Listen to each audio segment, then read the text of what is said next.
Yo les postes, bienvenue dans cette nouvelle vidéo. À J-7 du match contre le Real Madrid, Leonardo, le directeur sportif du Paris Saint-Germain, a donné une interview à l'équipe où il évoque plusieurs sujets. Déjà, la future prolongation ou non de Kylian Mbappé, l'arrivée de Sergio Ramos, les propos de Zlatan il y a quelques semaines. Leonardo crache son venin à 8 jours du match contre le Real Madrid. Les Postos, comme vous le savez, ce match retour est très important. Paris joue sa saison, déjà éliminé de la Coupe de France, battu au Trophée des Champions en début de saison et déjà champion de France depuis très longtemps. Paris n'a plus que la Ligue des Champions à jouer. Il va falloir se mettre au niveau pour ce match retour. Alors, Leonardo à l'équipe, sur les propos de Zlatan Ibrahimovic. Zlatan a essayé plusieurs fois de revenir. J'attends encore son interview pour remercier le PSG pour tout ce qu'il a fait pour lui. Le PSG a existé avant et après lui. Mais dites-moi, où est l'indiscipline? Alors là, j'ai envie de te dire que Leonardo, vraiment, c'est l'un des seuls dirigeants qui défend réellement le Paris Saint-Germain.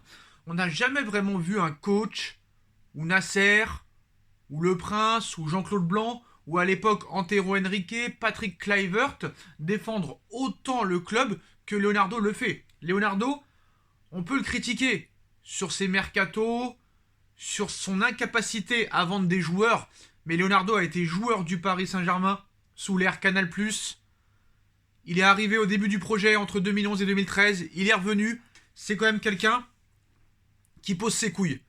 C'est le seul qui vient devant la presse défendre le Paris Saint-Germain. Après voilà, comme chaque humain, comme chacun d'entre nous, il a des qualités, il a des défauts. Il a fait de bonnes choses, il a fait des mauvaises choses. Alors, voilà sur Zlatan. Alors, sur Sergio Ramos, parce qu'on va pas se mentir, Sergio Ramos, pour l'instant, c'est une douille, c'est un très grand échec. Sur Sergio Ramos, Leonardo nous dit « On attendra avant de tirer des conclusions, la saison n'est pas finie, mais je n'ai pas peur d'assumer des erreurs quand j'en commets. » Comme un petit peu Mauro Icardi aussi. Toujours sur Ramos, on l'a recruté, il était bien physiquement, il a joué 5 matchs. Malheureusement, il ne s'est pas passé ce qu'on imaginait. Nos rapports sont clairs, le jour où on dit qu'il ne peut plus jouer, ça sera clair pour tous, ce n'est pas le cas. Donc, il croit encore à Ramos dans les prochaines semaines. Sur l'entraîneur. Alors là, il y a débat. Parce que le problème sur l'entraîneur, Leonardo n'est pas fiable. Pourquoi? Parce qu'on se rappelle à l'époque de Camboiré.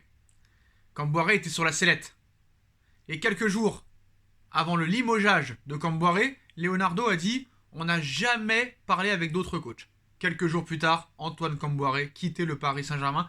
Carlo Ancelotti le remplaçait.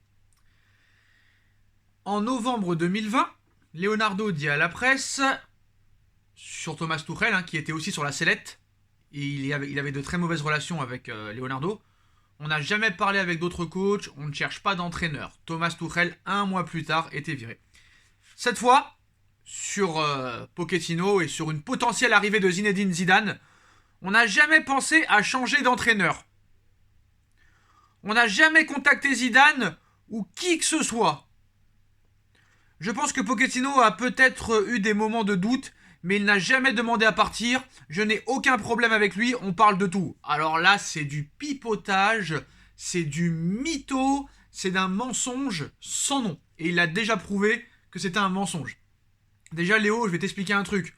Quand on t'envoie à Tottenham pendant 1 mois, au mois de juin 2021, et que tu ne déments pas, quand on t'envoie à Manchester United au mois de décembre dernier et que tu ne déments pas, c'est quand même que tu as envie de partir.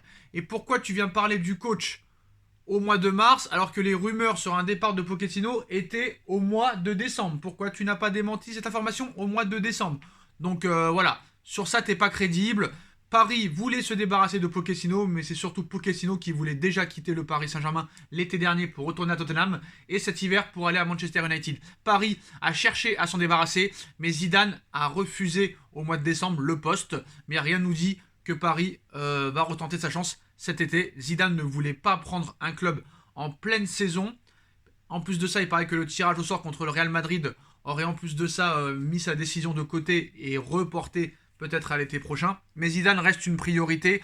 Là, sur ça, Leonardo, c'est du pipeau, c'est de la communication, c'est du bluff. En ce qui concerne maintenant Kylian Mbappé. Donc Leonardo à l'équipe nous dit le pourcentage de chance du PSG dans le dossier Mbappé. Et je le cite, je ne saurais dire, mais on a des possibilités. Tant qu'il n'y a pas de signature, on va tout essayer, on va tout faire pour le garder. Alors, sur l'offre de 50 millions d'euros par an sur 2 ans, plus cette prime à la signature de fidélité de 100 millions d'euros, il répond « Je pense que la dernière chose qu'on mettra sur ce contrat, ce sera le montant. On a envie de le mettre dans les meilleures conditions pour qu'il devienne le meilleur joueur possible. » Alors après, ce qu'il faut savoir, c'est est-ce que Leonardo sera toujours le directeur sportif du Paris Saint-Germain l'été prochain? Ça, c'est la première question qu'on peut se poser.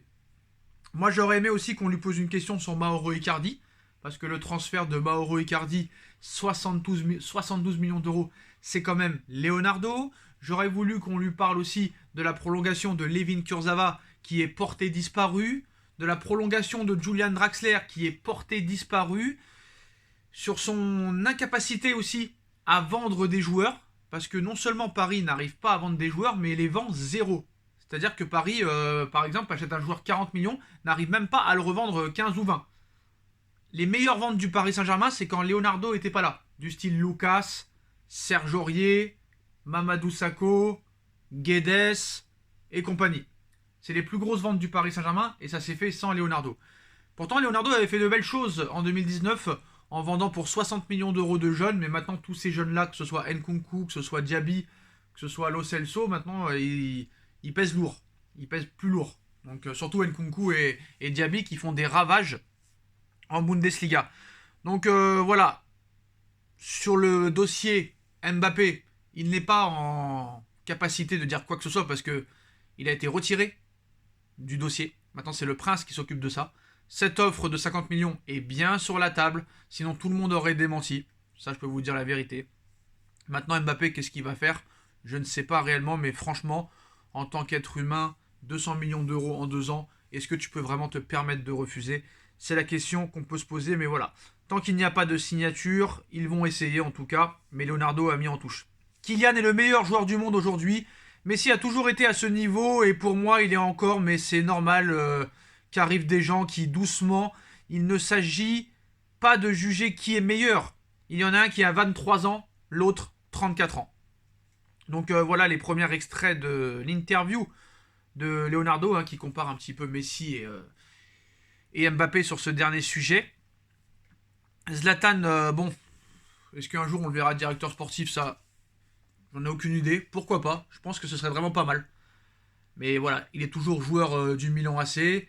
Je pense que cet été, il pourrait y avoir du changement au niveau organigramme. Tout dépendra du parcours du Paris Saint-Germain dans cette Ligue des Champions. Mais voilà, en tout cas, s'il y a d'autres extraits qui nous ont échappé, on viendra vous les communiquer. Voilà les postos. Dites-moi en commentaire ce que vous avez pensé de l'interview de Leonardo sur le Paris Saint-Germain, sur Kylian Mbappé, sur Sergio Ramos, sur Lionel Messi, sur l'avenir du Paris Saint-Germain dans les prochaines semaines. On like, on partage, on commente, on s'abonne et on se retrouve très vite pour une nouvelle vidéo les postos. Tchuss.